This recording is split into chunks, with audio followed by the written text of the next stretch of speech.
Hello everyone, I am Raghu from MLR Learner.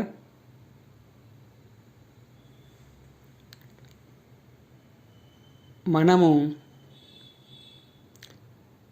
ఇంగ్లీష్లో మాట్లాడే నైపుణ్యాన్ని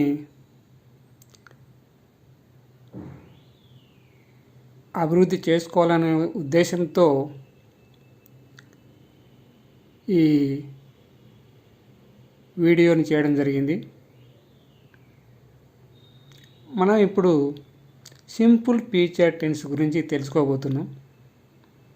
అంటే భవిష్యత్ కాలము లేదా జరగబోయే కాలము.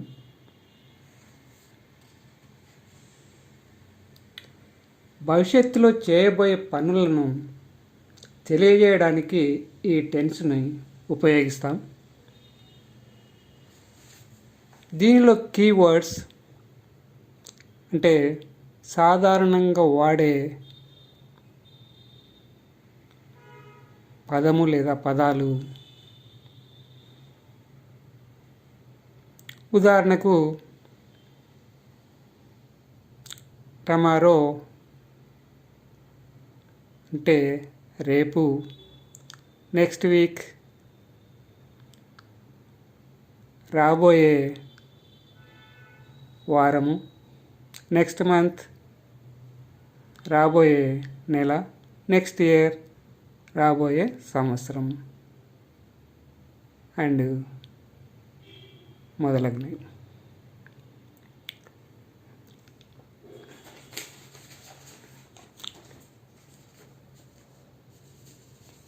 tomorrow, for example,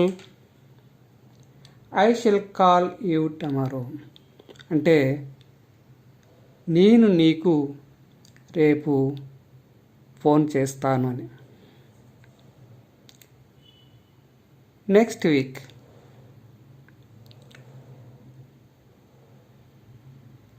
he will meet me next week అంటే అతడు నన్ను వచ్చే వారంలో కలుస్తాడు అని. Next month, they will buy A car next month అంటే వారు వచ్చే నెలలో ఒక కారుని కొంటారు. Next year, we shall go to Singapore next year అంటే మేము వచ్చే సంవత్సరము సింగపూర్కు వెళ్తామని. అంటే ఇప్పుడు పోవాలనే ఉద్దేశం ఉన్నా కూడా పోలేనటువంటి పరిస్థితి కరోనా ఉన్నందుకు, అంటే నెక్స్ట్ ఇయర్ అయితే అవైలబుల్ కావచ్చు, అంటే అవకాశం ఉండవచ్చు అనే ఉద్దేశంతో నెక్స్ట్ ఇయర్ అయితే వెళ్ళవచ్చు అని. Main verb present. Main verb అంటే ముఖ్యమైన క్రియ. ప్రెజెంట్ అంటే ప్రస్తుతం.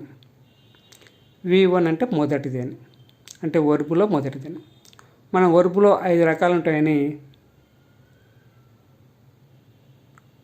మనం మెయిన్ వర్బ్లోనే నేర్చుకున్నాం. దాంట్లో ఇది 1వది. మనం ఇంతకుముందు సింపుల్ ప్రెజెంట్ టెన్స్లో 1వ వర్బు 5వ వర్బు కూడా వాడినాం. 5వ వర్బు అంటే V1కి లేదా ఎస్ లేదా ఈఎస్ని యాడ్ చేస్తే వచ్చేటువంటిదే 5వ వర్బు అంటే V5. అంటే అక్కడ దాంట్లో ప్రెజెంట్ టెన్స్లో సింపుల్ ప్రెజెంట్ టెన్స్లో ఆ 2 వాడినాం. సింపుల్ పాస్ట్ టెన్స్లో కూడా V2 వాడినాం, V1 వాడినాం. V1 అంటే పాస్ట్. ఇక్కడ ఒకే ఒక వర్బును వాడడం జరిగింది, అది V1. దీనినే బేస్ ఫామ్ అని, రూట్ ఫామ్ అని, కూడా అంటారు. బేస్ ఫామ్ అంటే మొట్టమొదటిదని. అంటే మనం ఒక ఇల్లు కడితే ఫస్ట్ బేస్ ఏ విధంగా వేయడం జరుగుతుందో అట్లా ఇది కూడా అన్నింటికన్నా ముందు ఇది ఈ వర్బు ఉంటుందని. అది V1. వి అంటే వర్బు. హెల్పింగ్ వర్బ్ అంటే సహాయక క్రియ. ఇక్కడ సహాయక క్రియ షెల్ లేదా విల్. మనకు ఒక సెంటెన్స్లో ఎప్పుడైనా షెల్ కానీ విల్ కానీ కనపడిందంటే అది ఫ్యూచర్ టెన్స్ అని మనం గుర్తించాలి. కంట్రాక్షన్ లేదా షార్ట్ ఫామ్ అంటే పెద్దగా ఉన్నదాన్ని చిన్నగా వ్రాయడం. అవి shall plus not shan't, will plus not want.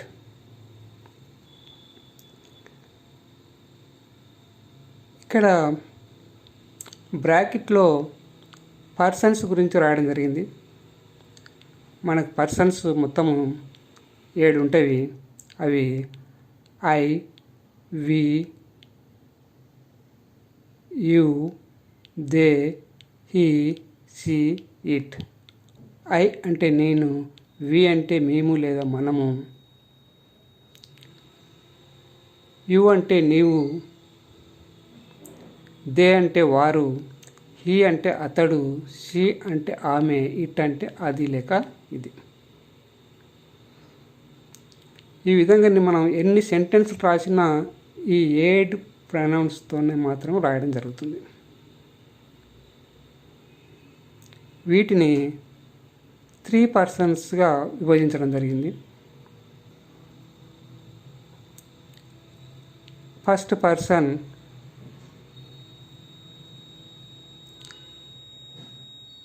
I and we. Singular I అంటే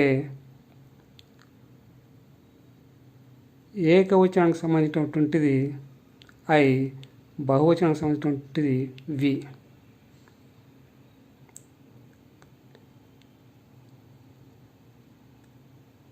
సెకండ్ పర్సన్ యు. దీనిలో సింగులర్లో ఇవే ఉంది, ప్లూరల్లో ఇవే ఉంది. నిజానికి యు అనేది ప్లూరల్. దీనికి సింగులరు THOU దో. కానీ ఈ పదాన్ని చాలా ఏళ్ల క్రితమే ఇంగ్లీష్ లాంగ్వేజ్ నుంచి తొలగించబడింది. ఎందుకనగా ఇదంతా మర్యాదపూర్వకంగా ఉండదు, అంటే గౌరవించదగినటువంటి దానిగా ఉండదు నీవు అనే పదం. కాబట్టి మనం ఒక్కరే ఉన్నా కూడా నీవు బదులు మీరు అని పిలవడం జరుగుతుంది. అంటే ఇది మర్యాదపూర్వకంగా ఉంటుంది. నీవు అంటే అంత మర్యాదగా ఉండదు కాబట్టి దాన్ని ఇంగ్లీష్ నుండి తొలగించబడింది. కాబట్టి మన సింగులర్లో కూడా ప్లూరల్ ఉన్నటువంటి యునే వాడతాం. అంటే సింగులర్లో కూడా మీరే అంటాము, ప్లూరల్లో కూడా మీరే అంటాం. మనం తెలుగులో కూడా ఎవరినైనా పెద్దవారిని మర్యాదపూర్వకంగా పిలవాలంటే నీవు అనే బదులు మీరు అనేది వాడతాము. థర్డ్ పర్సన్లో he, she, it. Singular, they అనేది ప్లూరల్.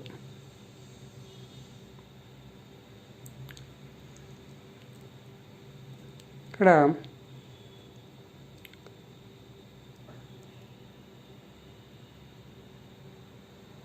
మనము ఈ 7కి సంబంధించి ప్రతి దానికి కూడా వాక్యాల్లో నేర్చుకుంటే మనకు ఈజీగా అర్థమవుతుంది.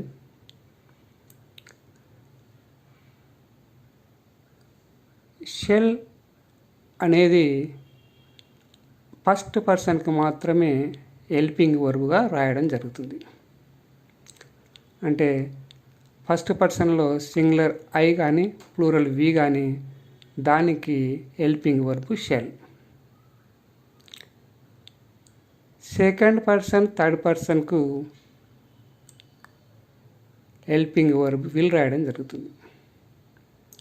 అంటే సెకండ్ పర్సన్లో యు, థర్డ్ పర్సన్లో హీ, షీ, ఇట్ మరియు దే, అంటే అతడు, ఆమె, అది మరియు ప్లూరల్లో వారు అనే దానికి విల్ అనే హెల్పింగ్ వర్బ్ రాయడం జరుగుతుంది.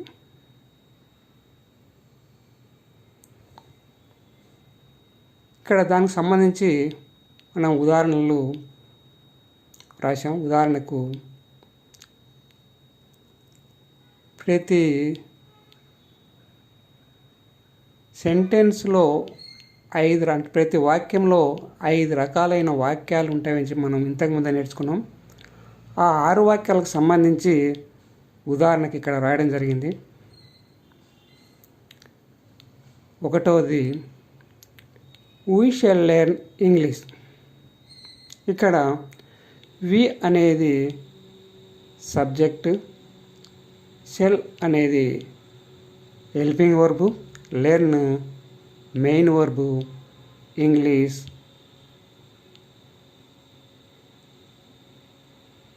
ఆబ్జెక్ట్ అంటే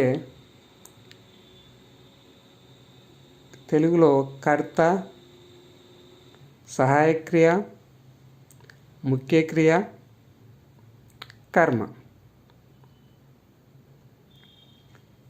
దీని తర్వాత మనం దీనికి దానికి సంబంధించినటువంటి కీవర్డ్స్ని వాడుకోవచ్చు. అయితే ఇక్కడ స్పేస్ ప్రాబ్లం వలన, అంటే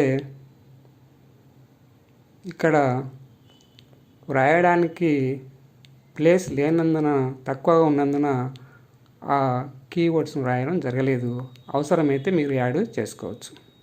ఉదాహరణకు we shall learn English next week. అంటే మనం వి షల్ లెర్న్ ఇంగ్లీష్ అంటే మనం ఇంగ్లీష్ నేర్చుకోబోతున్నామని. We shall learn English next week అంటే మనం వచ్చే వారంలో ఇంగ్లీష్ నేర్చుకోబోతున్నామని.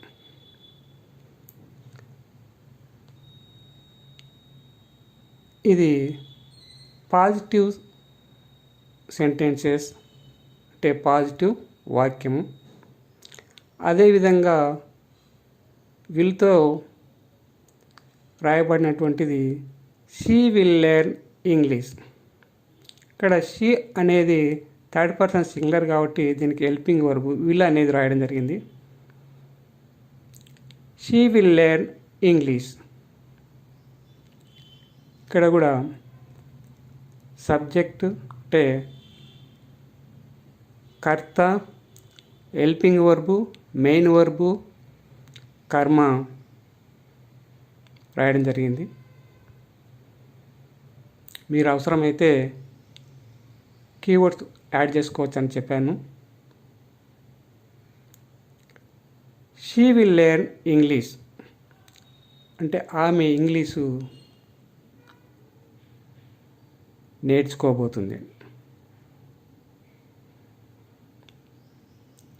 ఇది positive sentence. We shall learn English. She will learn English. ఈ రెండు కూడా పాజిటివ్ వాక్యాలు. రెండవది we shan't learn English.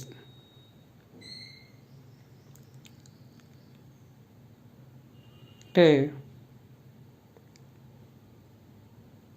మనము ఇంగ్లీష్ నేర్చుకోవాల్సిన అవసరం లేదు అని. వీ షెల్ లెర్న్ ఇంగ్లీష్ అంటేనేమో మనం ఇంగ్లీష్ నేర్చుకోవాలని, వీ షంట్ లెర్న్ ఇంగ్లీష్ అంటే మనం ఇంగ్లీష్ నేర్చుకోవాల్సిన అవసరం లేదు అని. అంటే ఇది వ్యతిరేక వాక్యం. దీన్ని షంట్కి బదులుగా షెల్ నాట్ అని కూడా రాయొచ్చు. We shall not learn English అని రాసిన కూడా కరెక్టే.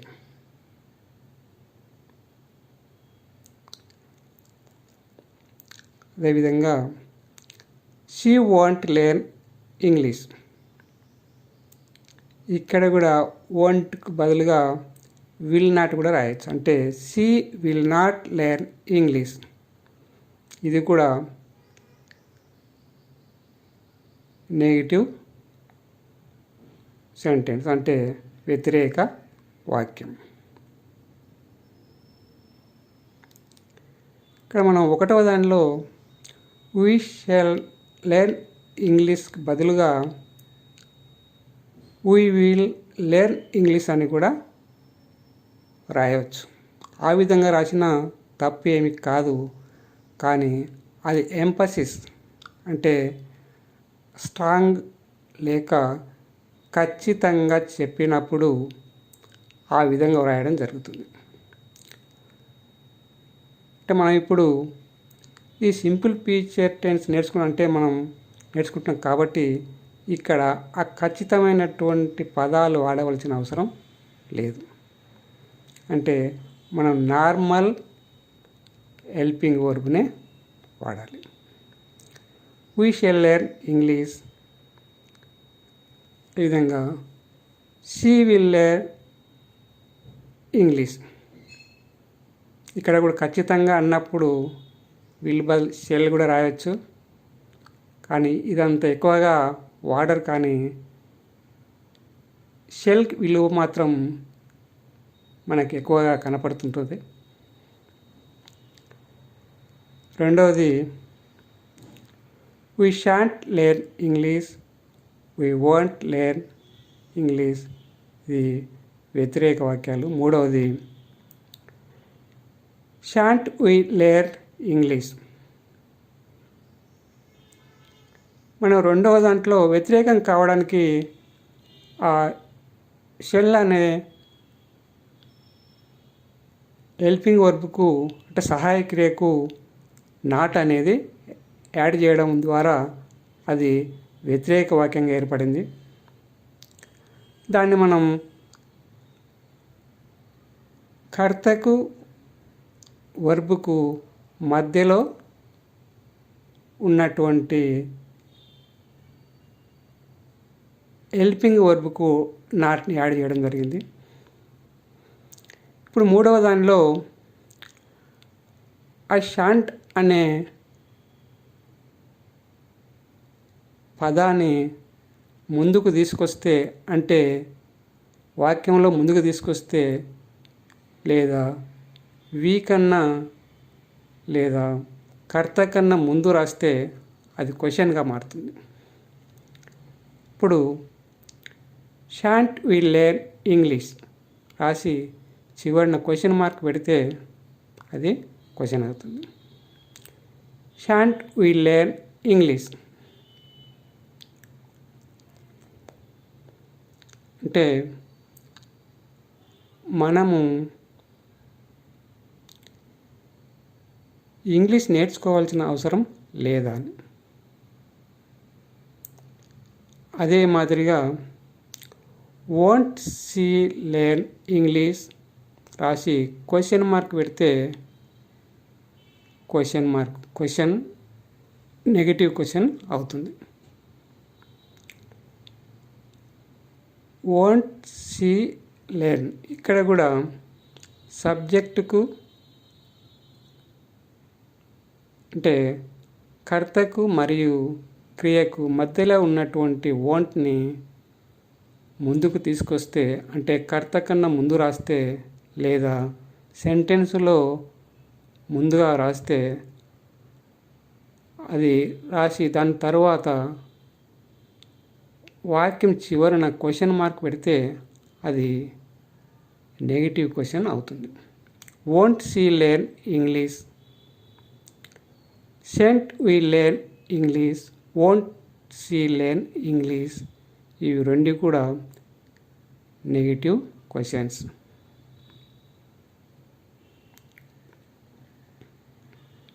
వోంట్ షీ లెర్న్ ఇంగ్లీష్ అంటే ఆమె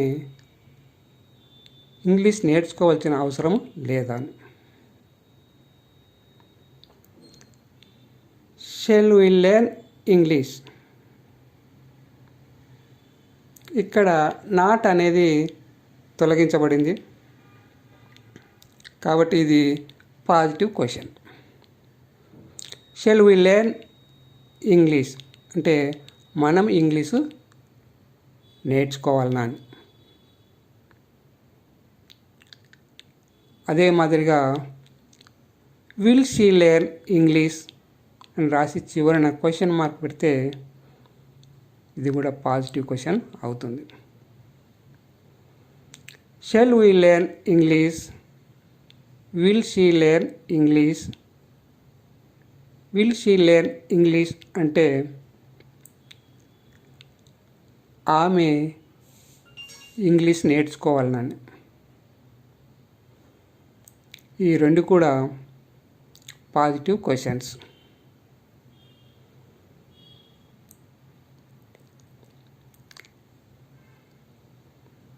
మనం ఇంతకుముందు నేర్చుకున్న ఈ 3, 4 అనేటివి yes or no type questions. అంటే ఇవి హెల్పింగ్ వర్బ్తో స్టార్ట్ అయినటువంటి క్వశ్చన్స్.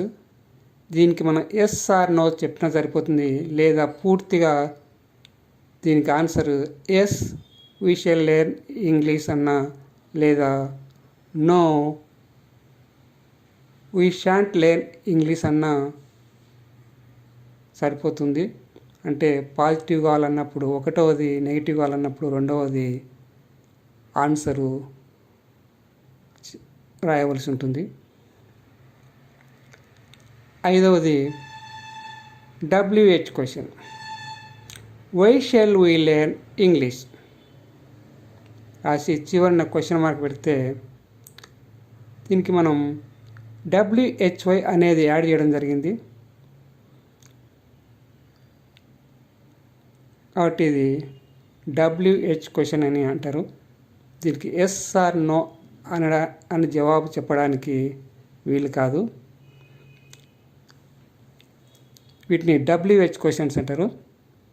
ఇక్కడ WHY అనే పదాలు ఇంతకుముందే చెప్పాను, వెన్, వేర్ అనేది, అవన్నీ కూడా మనం ఉపయోగించి రాయొచ్చు. అంటే when shall we learn English, లేదా where shall we learn English, how shall we learn English. You write any one about concerned WH question form. Why shall we learn English అంటే మనం ఇంగ్లీష్ ఎందుకు నేర్చుకోవాలి అని ఈ క్వశ్చన్ కాబట్టి దీనికి కూడా చివరిన క్వశ్చన్ మార్క్ పెట్టాలి. Why will she learn English, అదే మాదిరిగా ఇక్కడ కూడా WHY రాయడం, దీనికి కూడా అదే మాదిరిగా వెన్, వేర్, హౌ ఇవన్నీ కూడా రాయవచ్చు. ఇక్కడ కూడా చివరిన క్వశ్చన్ మార్క్ రాయడం జరిగింది. Why will she learn English, ఆమె ఎందుకు ఇంగ్లీషు నేర్చుకోవాలి అని. ఈ రెండు కూడా WH పాజిటివ్ క్వశ్చన్స్, అంటే WHతో ఏర్పడినటువంటి పాజిటివ్ ప్రశ్నలు. ఆరవది why shan't we learn English అంటే మనం ఎందుకు ఇంగ్లీషు నేర్చుకోవాలి అని. Why shan't we learn English why shan't we learn English అంటే మనం ఎందుకు ఇంగ్లీష్ నేర్చుకోకూడదని. It is negative WH question. Why shan't we learn English అంటే మనం ఎందుకు ఇంగ్లీష్ నేర్చుకోకూడదని.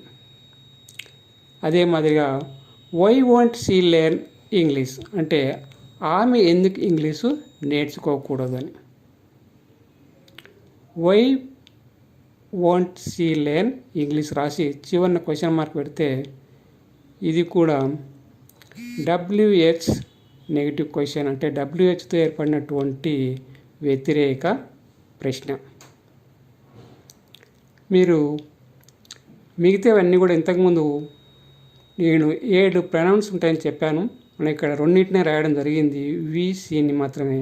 మిగతా 5 కూడా వాటితో పాటు మిగతా మీకు అవసరమైనటువంటి మెయిన్ వర్బ్ని తీసుకొని తర్వాత WHలో కూడా ఇష్టమైన వాక్యాలను తీసుకొని ప్రాక్టీస్ చేస్తే మీకు సంపూర్ణంగా సింపుల్ ఫీచర్ నేర్చుకున్న వాళ్ళు అవుతారు.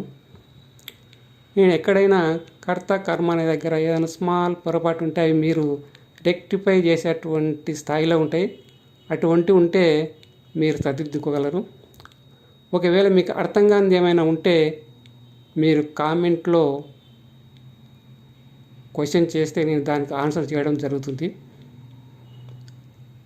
అంటే అది తప్పైనా రైట్ అయినా మీకు డౌట్ వచ్చినప్పుడు మీరు కామెంట్లో నాకు తెలియజేస్తే నేను దానికి ఆన్సర్ ఇవ్వడం అనేది జరుగుతుంది. Thank you.